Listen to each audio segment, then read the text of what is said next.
How we doing, guys? Moose here, back for episode 112, our West Ham United career mode. It's been a bit of a break here, about a week. I was on holiday, actually went to a wedding.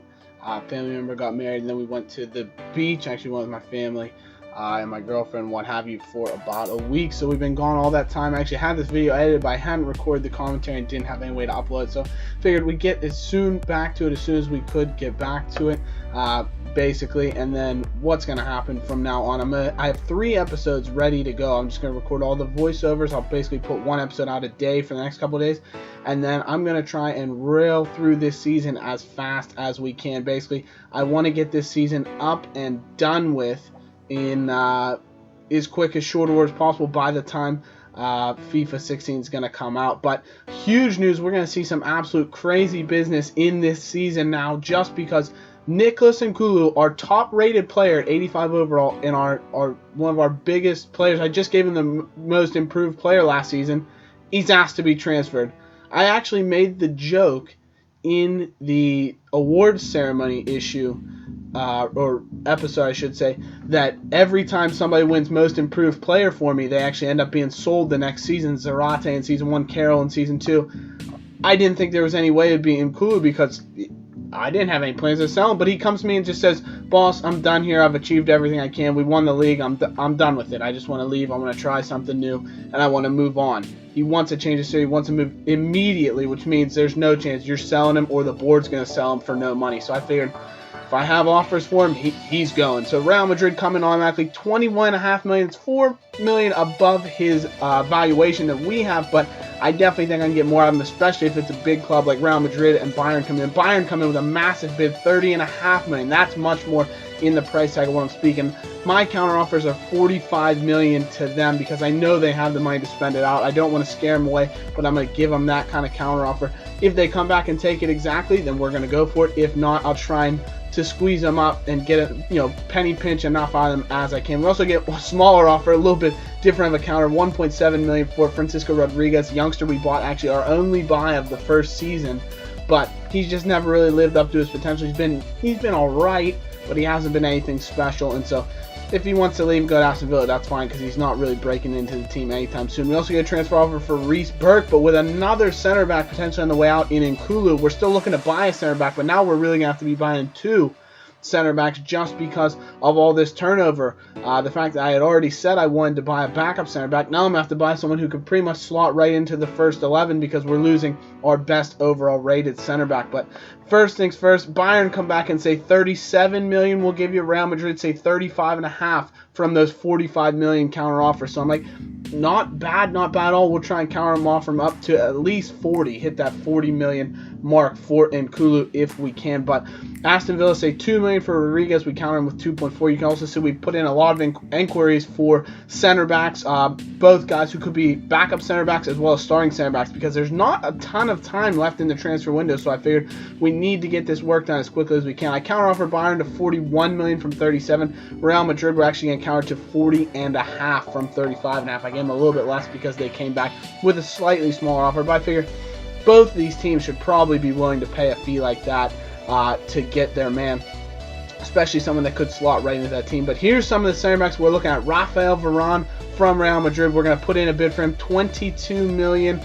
He's valued at $12.5, but he has so much potential, so much room for growth that he would be phenomenal, especially if Real Madrid buy Nkulu. It basically would be like a player swap. They'd basically be giving us Varane and some cash for Nkulu. So I mean, that's a pretty fair deal, because if Nkulu goes to their squad, Varane's basically getting pushed out of that starting 11 anyways, and we know he wants a starting position on a Champions League team, so that's what we're going to offer him. We're also going for Jerome Boateng, Ogbonna, Alderweireld, who of course is at Tottenham in real life, Nicolas Otamendi, who's just completed his move to Manchester City, still at Valencia here in this career mode, so makes a move for him, and Abdennour as well. Some of these players aren't necessarily starting player materials. Abdennour, I think, Otamendi, even Ogbonna, players like that would be more along the lines of a second be that second center back option that I was looking for. But Bayern come back, say they want 38 million from that initial offer. Aston Villa say they're going to stick with 2 million for Rodriguez. I say go ahead, take him. That's fine, whatever. We're not going to bother with this.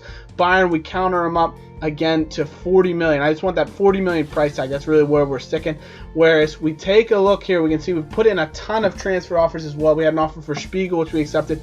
Abdenor Monaco won 8 million, 16 million for Otamendi, 22 for Boateng. So some big money offers, 10.5 for Ogbonna, but Atletico have accepted an 8 million bid for Alderweireld, and this is really the shock transfer of the whole thing. Varane, the bid for just 22 million pounds. That's nothing. That was nowhere in their valuation. They said probably somewhere between 24 and like 35 million. I went 22 just to start out low, and they went right for it and said, yeah, we'll take that, absolutely. Phenomenal. I'll go in for Varane. He's going to save me money on the contract. He's going to save me money on the wage bill. He's going to save me money on the transfer fee. He's going to allow me to bring 2 center backs in basically for the price of 1, because Real Madrid have said 40.5 million for Nkulu. We're going to match that and we'll take it after. And look at this. I had inquired about Varane. They said 38.5. So I was like, no. How about 22? They said, yeah, we'll do that. How in the world did we manage to do that? But the board said, yes, we need to allow Nkulu to leave. Believe me, I'm already 10 steps ahead of you on that one, guys. He's going to Real Madrid. We're hopefully bringing back Varane in exchange. We also offered for Alderweireld. He is on a high wage amount, though, for a backup player, not necessarily the kind of price we want to be going for. But you can see we're also going to put in another bid for Ogbonna, 9.2 million. But I'm not so sure about bringing him in. The only reason I wouldn't maybe want to bring in Ogbonna is just because he's going to be on our FIFA 16 West Ham United career mode, and we're going to be using him. He's basically going to slot right into the starting 11 in FIFA 16. So don't want to let the cat out of the bag too early, as we put it. But Valencia said they went 16 for Otamendi, so I come back with 14, 8 million for Abdenor. And the reason we can get him so much on the cheap at an 81 overall, skill level is because he's in the last year of his deal, which is phenomenal. So we can get him on the cheap, which makes him honestly the most attractive of the options here to me. But all that business going on, we have not been able to bring anyone in really. And Nkulu's still technically at the club, but we're not going to play someone who's got a foot and a half out the door. They're basically 2 feet out the door per se. So Tompkins is going to come back. He's reinstated into the starting 11 as we take on Aston Villa here at the Bowling Grounds. Phenomenal, massive game. Also, we're coming off of a 6-0 drubbing. We murdered Manchester United at Old Trafford. So we're returning home on the strength of that victory. And you can see we still have Davies in the starting lineup because Cresswell is still unfit from his, I think, sprained ankle injury. Tompkins is in starting lineup. Schneiderlin does come back after his suspension. Kouyate's in there. Dybala, Sturridge, and Sterling. That front 3 that was so deadly against Manchester United is linking up yet again against an Aston Villa side that's not really changed very much. You can see they have Niasse and McKinnock, if I'm saying that correctly, up top. But other than that, it's basically the Aston Villa side that you start off in the beginning of the game with. They also have Schmid, I know, who's come over from the Bundesliga, and then Morgan Amalfitano, of course, who was a former player here at West Ham United, has gone to Aston Villa. So good start here. Is a nice save from De Gea early on to keep things level at 0-0. Into the 20th minute now, Raheem Sterling with a lovely little back heel into Davies. Then continues his run. The young 16-year-old left back getting another start in the Premier League. He made his debut against Manchester United, and he's trying to continue it right now. Raheem Sterling goes on a lovely run, gets inside his defender, but unfortunately is tackled just at the last moment. Pastore then on the ball. Back to Davies. Link out with Morgan Sterling. We're just pinging the ball around beautifully. Deflection does get a bit fortunate and find its way to Raheem Sterling into Sturridge. He chips over the top. Dybala's going to hit that on the volley, and he just hits it with his weaker foot and over the bar, unfortunately. Raheem Sterling then another chance. Look at the skills he has. My word, the talent on that boy. Bang, beats another defender. Oh, he nearly's gone past 3, but the first 2 sets of skill moves were absolutely wonderful. That's the kind of talent we've brought in. But Dybala flicks the ball back towards Jenkinson, whips it in. Kouyaté with a head on it, and it's over the bar. Yet again, we can't seem to find the breakthrough. Free kick in the 43rd minute. Now Dybala's going to take it with Cresswell injured, and Guzan with a wonderful save keeps the ball out. We're still level at 0-0, but you can't say we haven't been knocking on the door. Lovely chance from Dybala. It's not necessarily as much in the corner as he would have liked, but that's a very, very good strike at the goal. Good save by the American Brad Guzan. Now, Pastore whips the ball and finds the head of Sturridge, who lays it down for Tompkins. Hits on the volley, and he's unlucky to not find the back of the net. They're really disappointing that we're not able to finish that, but Davies on the ball into Raheem Sterling. Sterling creating a chance. Pastore's picked up. Javier Pastore. He's flicked it around. Javier Pastore When the ball hits the back of the Upton Park net, that's Pastore. Lovely finish from Javier. Beautiful goal. I'll tell you what, that is absolutely magical for a finish from the Argentine. He's just been laid into space. He does so well to create it for himself with the scoop turn. He gets on the ball and he just curls in the top corner. Brad Guzan knows absolutely no way to react to this. It just goes up and over and into that top corner. You can see we did have a player down. It's Daniel Sturridge laying in the area, but he's not even anywhere near the play. He just hasn't gotten up yet from his injury, and it's allowing Pastore to come forward, get on the ball, and whack the ball into the back end. That is upper bins.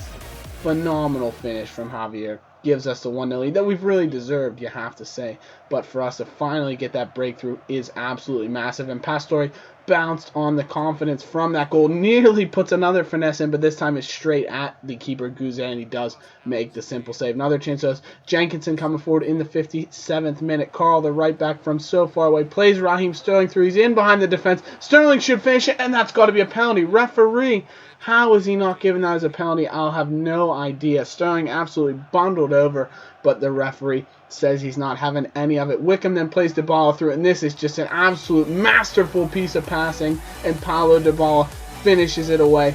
Another Argentine goal is what has to be said there, but my word, the passing play to just dissect the Aston Villa team like a dead frog was unbelievable. Dybala makes that run off the right wing that he's known for so well. That's why he scored so many goals last season from a winger position, is because he does make those runs in behind the defense, uses his pace, and that's a lovely finish just inside the post. Beats Guzan. It's pinpoint in its accuracy, and it gives us the 2-0 lead that we're really off into the races here. Another good chance from Raheem Sterling, and look at this skill.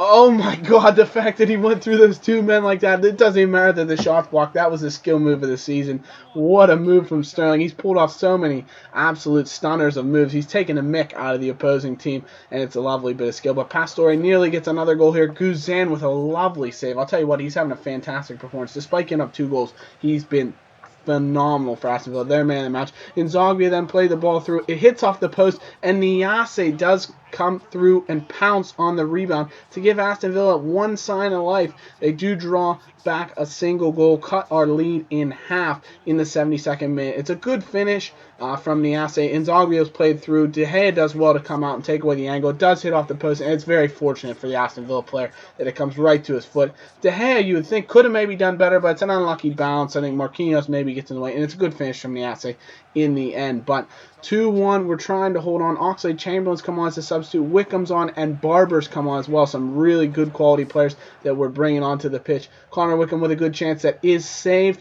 Eventually in the 83rd minute, now Kiate following the corner, plays it back into James Tompkins. He's going to turn, consider it, lays out wide to Davies, who strikes it, and it's blocked, and Guzan does get another fingertip touch to it, or we might have seen a wonderful goal for our young starlet Tom Davies, who's been so good right now. I'll tell you what, he's 16, and he might even take over Aaron Cresswell's position at starting left back, but that is a stunner of a move by Oxlade-Chamberlain. It deserved a goal. The roulette fake shot gets inside and creates a wonderful chance. Another good play here from De Gea on the free kick, plays it through. Terrible defending by Luna, allows Wickham to get all the way through, get onto the ball, and he just can't put the finish in the back of the net. Are we back to the old Connor Wickham who couldn't score? Hopefully not, but either way, it's a wonderful victory. Phenomenal performance from the boys, all around deserved victory.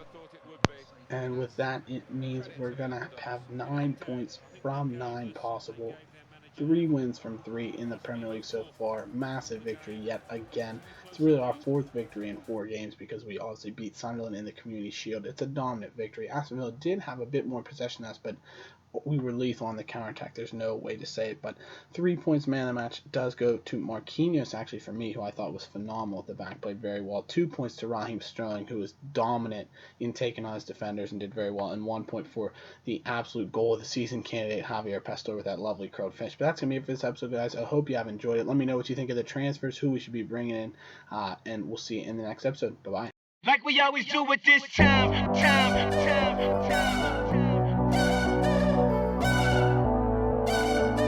I got to shine.